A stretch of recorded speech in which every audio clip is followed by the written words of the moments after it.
Welcome to Love Set Run. I'm Andre. And I'm Sierra. Join us as we backpack around the world, leaving a footprint of love everywhere we go. We'll show you how you can consciously volunteer on your travels, How fun and rewarding it is to give back, and how you too can make a difference in the world. Welcome to part 2 of Love Set Run Volunteering in Bandipur. In case you missed the first episode, you'll want to go back and watch it for a little backstory on how we ended up here. Along our travels so far, we volunteered on a farm, on a monkey island, and a lion sanctuary, but this is our first time working with kids, and I have to say, it's been one of the most rewarding experiences thus far.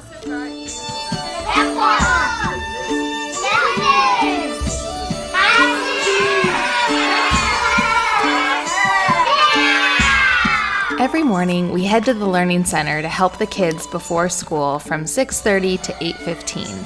Then we head back later to help them after school as well. Beyond a learning center that provides tutoring, this is also a place where the kids can play games and just have fun being kids.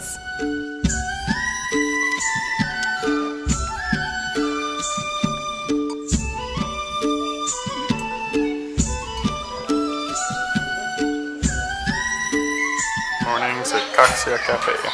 Yep. Watching life go by, kids go to school.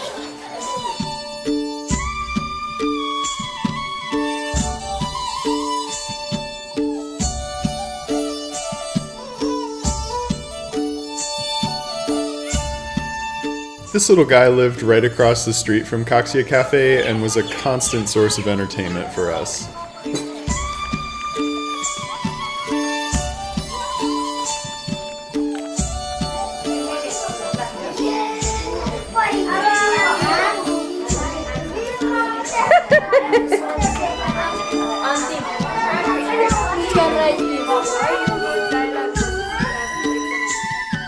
It's getting close to Dasen, a multi-day festival symbolizing victory over evil. Ironically, this happy goat will be used as a sacrifice, and that's just part of life here in Nepal.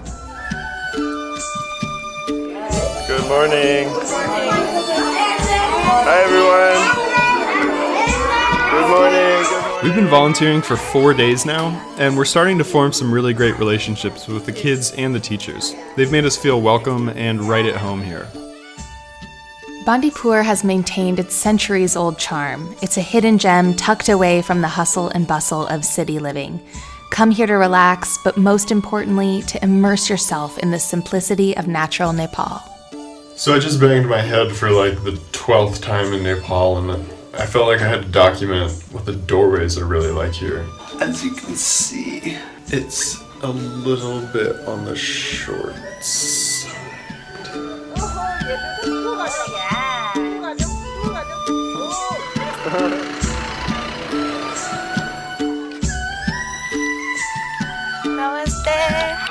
The women in Nepal always wear dresses. I wanted to take an authentic piece of Nepal home with me, so before we leave, I found a local seamstress to make me a custom Nepali dress.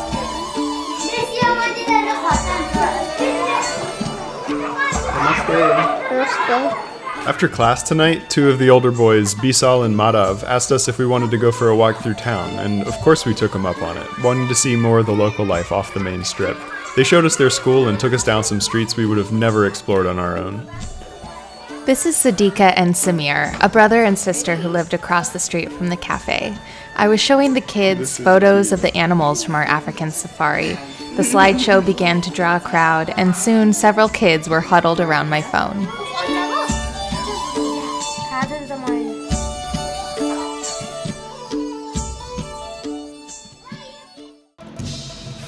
It's our last full day in Bandipur. With no classes on Saturdays, we were invited on a hike to Sidda Cave, a local attraction that we were told we must see before we left. On the way, you must stop at the Buddhist monastery. Prayer flags lead the way to immaculately landscaped grounds, and inside you can light incense and pay respect to the golden Buddha statues and beautiful Thangka paintings.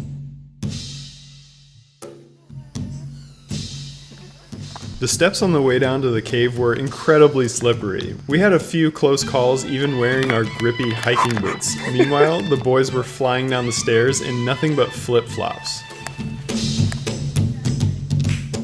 Upon arrival to the gate, we realized we were too early. The boys said we could pay on our way out, so we followed suit and climbed our way around the empty ticket booth. It took a little bit of scrambling to get into the main chamber of the cave, but once we were inside, there were some fascinating mineral deposits, along with a living space used by one of the elder locals as a meditation spot. We made our way through the cave until we got to this ladder, and yeah, not going down there.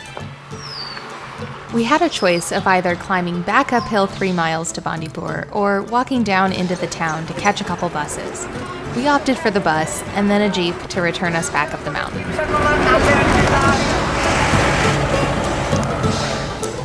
Windowsill moments at Kaksha Cafe. Our incredibly generous host, Asok, offered to teach us how to make momos. Hands down, my favorite Nepali food, so we had to take him up on it. Look at this, beautiful momos. Okay, enjoy. Thank you. And to our surprise, they actually turned out pretty well. Hi, everyone!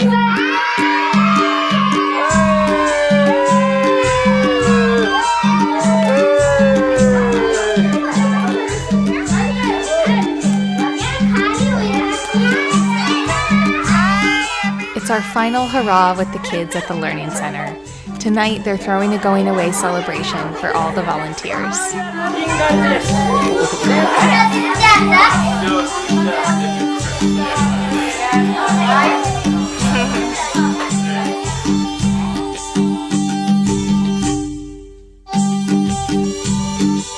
A Nepali celebration wouldn't be complete without some dancing, so they took us out in the courtyard and we had a big old dance party.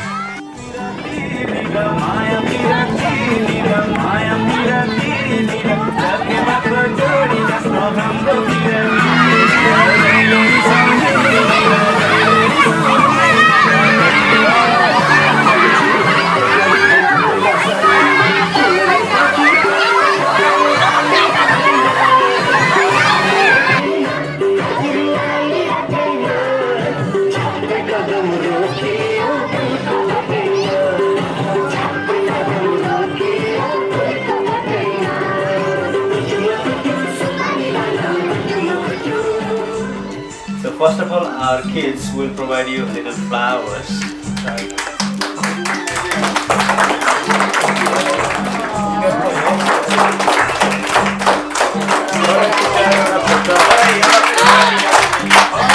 Once again, we all would like to thank you very much for all your support, help, kindness to the Learning Center and the kids. And special thanks to the movie or the history that you have made about the Learning Center. When you will be uploaded that, then I will show them. Thank you for coming in our Learning Center. If I have mistaken something, you can forgive me. And you teach me a lot of games, and we teach you also. And thank you for having us here. Thank you so much for coming in our Learning Center. We are so glad to see you here. And we have learned many things from you. Have a nice day. Thank you. Thank you for being here and teaching us lots of games. We'll miss you a lot.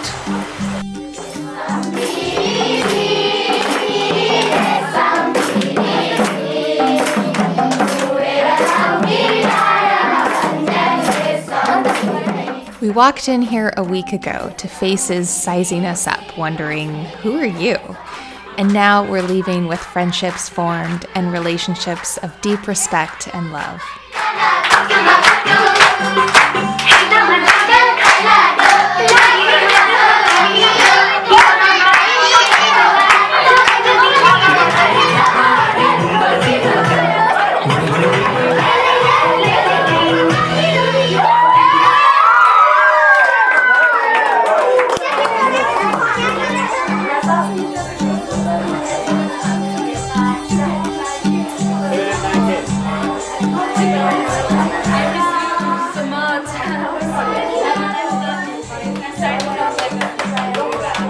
Saying goodbye and getting hugs from the kids was really hard now that we'd formed such a great friendship with them. It felt unfair to be leaving them already, and we were sad that our time had come so quickly to an end. All we could hope for is that we left a lasting impression and that we return again someday to see how they've grown.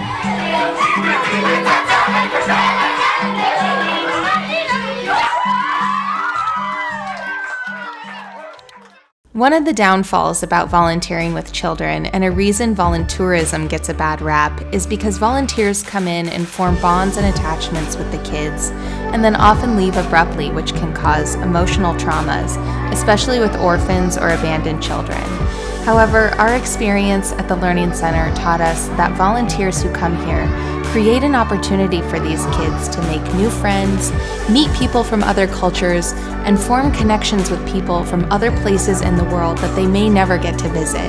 In return, the kids have taught us how it doesn't take much to be truly happy, that friendships and relationships are the jewels of life, and that this is really what travel is all about. I may have said this each time, but now I really mean it. Of all our volunteering experiences, this has been the most rewarding one of all. Namaste. Namaste. Namaste. Namaste. Namaste. Namaste. Namaste.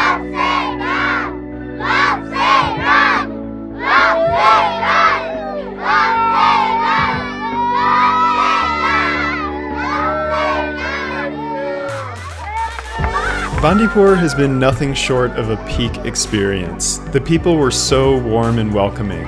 Our hosts Asok, Sabina, and Lil were some of the kindest people we've ever met, treating us like family and making us feel right at home. Nice knowing you. Thank you. Keep in touch. Yes, definitely. We highly recommend anyone going to Nepal to make a stop in Bandipur. Spend a few days, a week, or more working with these wonderful children.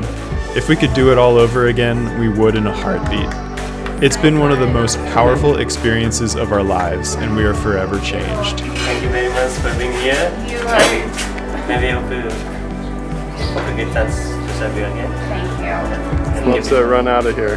Bye, everyone. Join us in our next episode as we journey to Pokhara.